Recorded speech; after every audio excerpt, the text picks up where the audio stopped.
નમસ્કાર મિત્રો, દેશ દુનિયા અને ગુજરાતના આજના મોટા અને અગત્યના સમાચાર શરૂ કરીએ તે પહેલા ચેનલમાં નવા હોય તો તાત્કાલિક સબસ્ક્રાઇબ કરી દેજો, જેથી રોજના મહત્વના અપડેટ તમને સૌથી પહેલા મળે.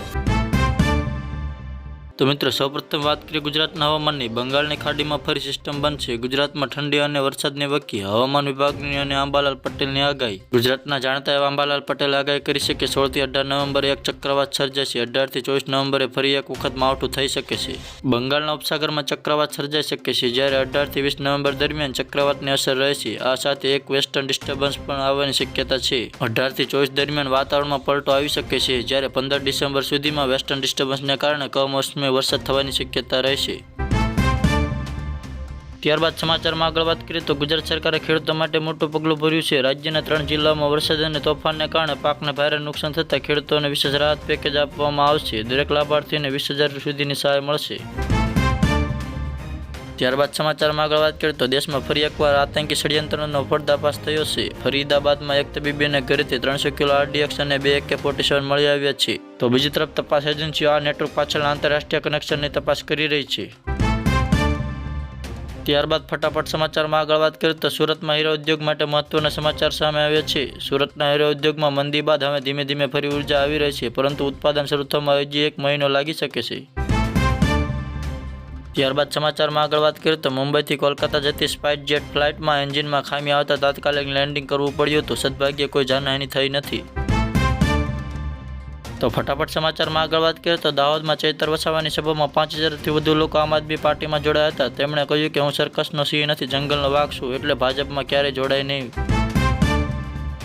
ત્યારબાદ ફટાફટ સમાચારમાં આગળ વાત કરીએ તો PM કિસાન યોજનાના 21મા હપ્તાના 2,000 રૂપિયા આગામી સપ્તાહે ખેડૂતોના ખાતામાં જમા થવાના છે. ત્યારબાદ ફટાફટ સમાચારમાં આગળ વાત કરીએ તો ભારતમાં સ્વચ્છ ભારત મિશનમાં સરકારને ભંગાર કચરામાંથી 1 મહિનામાં 800 કરોડની આવક થઈ છે. ત્યારબાદ સમાચારમાં આગળ વાત કરીએ તો RBI ડિજિટલ વોલેટ સુવિધા શરૂ કરી છે. હવે બેંક એકાઉન્ટ વગર UPI પેમેન્ટ શક્ય બનશે. ત્યારબાદ ફટાફટ સમાચારમાં આગળ વાત કરીએ તો ભારતમાં 10,000 કરોડના ઐતિહાસિક પેકેજનો મોટો ભાગ બાદ ખેડૂતોને ફક્ત 3500 રૂપિયા જ મળશે, એવી માહિતી સામે આવી છે, જેના કારણે ખેડૂતોમાં રોષ ફાટી નીકળ્યો છે. ત્યાર પછીના સમાચારમાં આગળ વાત કરીએ તો બ્રાઝિલમાં આવેલા વાવાઝોડાએ 100થી વધુ લોકોના જીવ લીધા છે, જ્યારે 750થી વધુ ઇજાગ્રસ્ત થયા છે. ત્યારબાદ ફટાફટ સમાચારમાં આગળ વાત કરીએ તો સૌરાષ્ટ્રમાં આહિર સમાજે લગ્ન ખર્ચ બાદ મર્યાદા નક્કી કરી છે. હવે વરપક્ષ 8 તોલાથી વધુ સોનું નહીં મૂકે. ત્યારબાદ રાજકારણમાં વાત કરીએ તો 2027ની વિધાનસભા ચૂંટણી પહેલા રાજકારણમાં ગરમાવો વધ્યો છે. પુરુષોત્તમ સોલંકીના પુત્રે ચૂંટણી લડવાના સંકેત આપ્યા બાદ ભાજપ અને કોંગ્રેસ બંનેમાં ચર્ચાનો માહોલ ગરમાયો છે.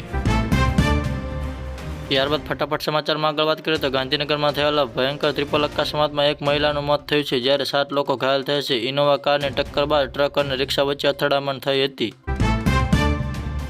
ત્યારબાદ ફટાફટ સમાચારમાં આગળ વાત કરીએ તો દિલ્હીમાં જંતર બાદ મધ્યપ્રદેશમાં આવેલા વ્યક્તિએ ગોળી મારી હત્યા કરી લીધી હતી. પરિવાર અને અન્ય વિરુદ્ધે હવે વિરોધ કરવામાં આવ્યો હતો.